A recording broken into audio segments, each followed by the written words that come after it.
సీత, నేను ధనస్సు పట్టుకున్నాను, ప్రతిజ్ఞ చేశాను, అది తప్పని నువ్వు అంటున్నావు. అసలు నేను క్షత్రియుణ్ణి.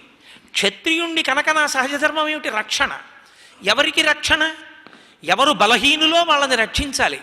బ్రాహ్మణులు ఏం చేస్తున్నారు? ఋషులు అరణ్యంలో కూర్చుని తపస్సు చేసుకుంటున్నారు. వాళ్ళు ముక్కు మూసుకుని పరమేశ్వరుణ్ణి ధ్యానం చేసుకుంటున్నారు. రాక్షసులు ఏం చేస్తున్నారు? వాళ్ళని చంపి వాళ్ళ మాంసం తింటున్నారు. అంత దుష్కృత్యం చేస్తున్న రాక్షసుల్ని సంహరిస్తాను, మిమ్మల్ని కాపాడతానని నేను అడగాలి, నేను అనాలి క్షత్రియుణ్ణి కనుక.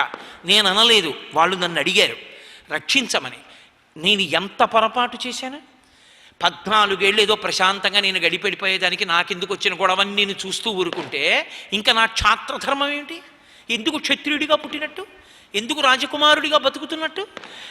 నా మానన నేను ఎక్కడ ఏ అన్యాయం జరిగినా చూస్తూ ఊరుకుని వెళ్ళిపోవడానికే కాదు.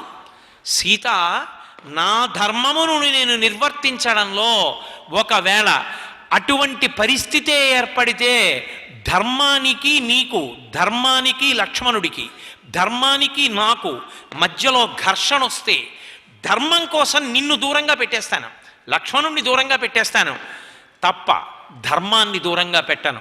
రామాయణంలో అదే జరిగింది. చివరికి ధర్మాన్నే పట్టుకుంటాను. కానీ సీత, నువ్వన్నావే నా మీద ప్రేమతో, ఏమండి మీకు ఎందుకండి అని, నీ ప్రేమకి తగినట్టు ఒక భర్త గురించి ఆర్తితో ఒక భార్య ఎలా మాట్లాడాలో అంత ప్రేమగా మాట్లాడావు.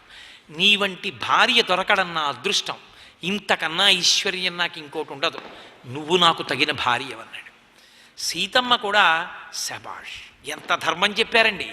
నిజం, మీరు చేయకపోతే రాక్షస సంహారం ఎవరు చేస్తారు? బ్రాహ్మణులు అడిగిన తరువాత కూడా చంపకపోతే ఇంకెందుకు? కాబట్టి మీరు ధర్మమునందున్నారంది. ఇద్దరి మధ్య భేదాభిప్రాయం వస్తుంది, కానీ దాన్ని శాస్త్రంతో ముడివేసి మాట్లాడుకుంటారు.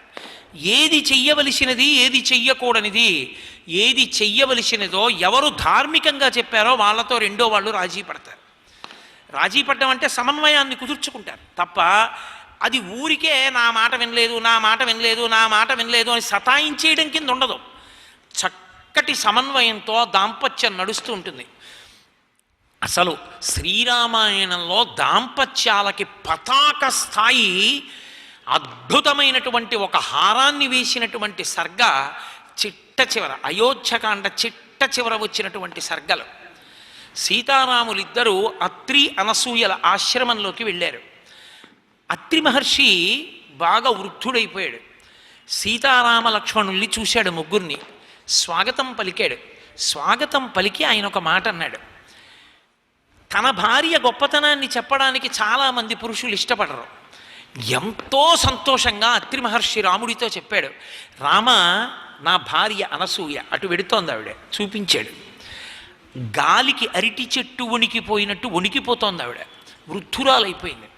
ఈమె కొన్ని వేల సంవత్సరములు తపస్సు చేసింది. రామ తపస్సు చేసి జలములు ఇంకిపోతే గంగా నదిని మళ్ళీ ప్రవహింపచేసింది. 10,000 సంవత్సరములు క్షామం వస్తే ఈమెయే అన్నం పెట్టింది. కొన్ని వేల సంవత్సరములు తపస్సు చేసింది. వివాహం చేసుకున్న నాటి నుండి నన్ను అనుగమించడం తప్ప ఈమెకి ఇంకొకటి తెలియదు. నన్నంత అనుగమించిన మహాపతివ్రత. ఈమె తన తపశ్శక్తితో సూర్యోదయ సూర్యాస్తమయాల్ని ఆపేసింది. ఈమె తన తపశ్శక్తితో కౌశికుని భార్య అడిగితే మళ్ళీ ఆ సూర్యోదయం అయ్యేటట్టుగా చేసి మరణించిన ఆమె భర్త తిరిగి బతికేటట్టుగా అనుగ్రహించింది. పొంగిపోయాడు రామచంద్రమూర్తి. సీతారామ లక్ష్మణులు ప్రణమిల్లారు. అమ్మా సీతమ్మ అని పిలిచి, రామా, నీ భార్యని అనసూయ దగ్గరికి పంపు అన్నాడు. సీత వెళ్ళి ఆవిడికి నమస్కరించి ఆవిడ దగ్గర కూర్చో అన్నాడు రాముడు. లోపలికి వెళ్ళింది.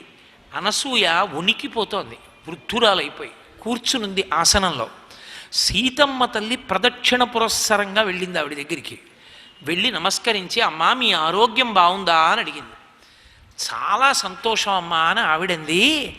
అమ్మా, లోకంలో చాలామందిని చూశానమ్మా, కానీ నిన్ను ప్రశంసిస్తున్నాను, నిన్ను అభినందిస్తున్నాను. ఎందుకో తెలుసా? ధర్మాన్ని పట్టుకున్న భాగ్యానికి. సర్వం శ్రీ ఉమామహేశ్వర పరబ్రహ్మార్పణమస్తు. స్వస్తి.